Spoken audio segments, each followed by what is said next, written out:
Nung bata pa ako, musika at pelikula ang buhay ko. Pero sa oras na to, kung tatanungin mo ako, Issey Miyake Peace ang tanging nasa isip ko.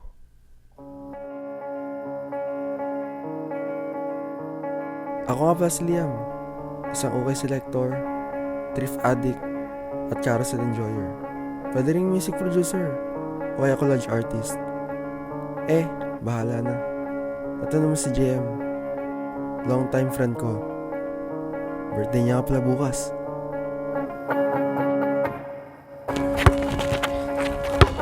Gandang pasok, sir. Hindi nga sa akin, te. Matatay ko lang, te. Kinuha sa cabinet niya. Ayos ah. Mukhang plano sa birthday mo.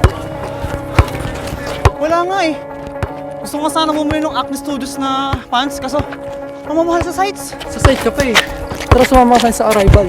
Yung pre-order na Acne Studio jeans mo, 50 pesos naman. Ganun kamura yun? Hindi ba peke yun? Saka, di ba ano yun? Maraming tao sa mga ganung lugar? Oo eh. Hirap din mag-Arrival. Oo. Hirap kasi talaga mag-arrival. Pisikal. Bawal ang mabagal. Maubusan ka pag patamad-tamad ka. Ika nga ng karamihan. Feast or famine.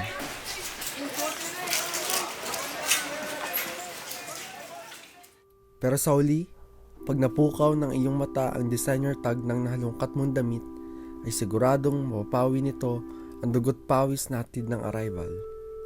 Sabayan pa ng boses ni Papa Dudut na nagsisilbing kaibigan na kahit kailan na hindi ako iniwan sa kahit anong ekspedisyon. Isama na rin natin yung mga musika sa radyo na naging background music ko sa kada tagumpay na arrival sa ukay-ukay.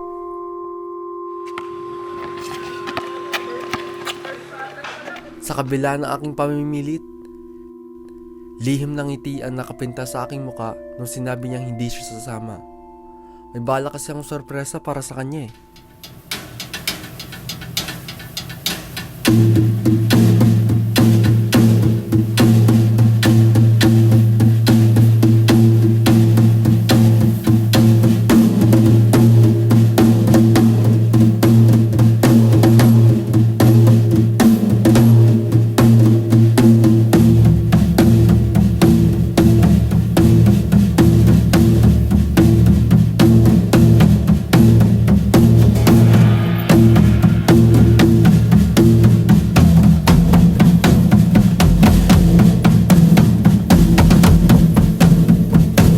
Acne?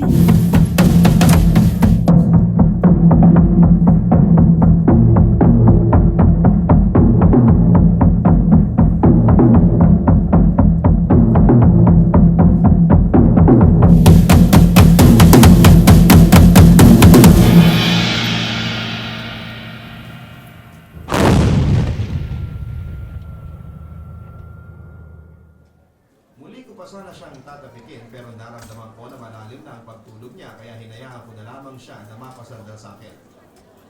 Pasimple kong inabot ang cellphone sa tabi ko bago o kinuhanan ng picture ang pwesto ng aming dalawa. Para kami magjowa sa litrato na yon. At sa pangatlong picture na kinunan ko, naramdaman ko na bahagya siyang kumilos kaya naman muli ko siyang sinubukan na gisingin. Jay, wake up, wika ko. Tumikat na ang mga mata niya at nang makita niya ang mukha ko, ay bigla siyang napangiti, Papa Dudut. Saglit kaming nagkaditigan bago siya nagsalita. Sorry, nakatulog pala ako. Wika niya bago umayos ng upo. Ayos lang, madaling araw na rin naman kaya siguro dapat matulog na rin tayo. Sagot ko na sinangayuna naman niya. Sinabi ko kay Jane na mauna siya sa kwarto at ako na magliligpit ng mga kalat namin. Pakaramdam ko tuloy noon, Papa Dudut, para kami magjowa na nagsasama na sa isang bahay. Pero syempre hanggang ganun lang yon. Dahil alam ko na magkaiba kami ni Jay.